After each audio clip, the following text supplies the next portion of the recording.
హతమార్చి శ్రీకృష్ణుణ్ణి కాచి సత్యభామై శక్తే చూపినావే.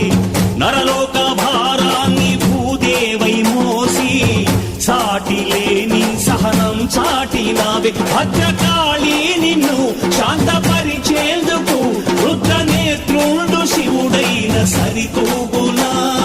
బ్రహ్మకు మేధస్సు విష్ణుకు తేజస్సు నీ పదధూళిని తాకక వచ్చనట. బ్రహ్మకు మేధస్సు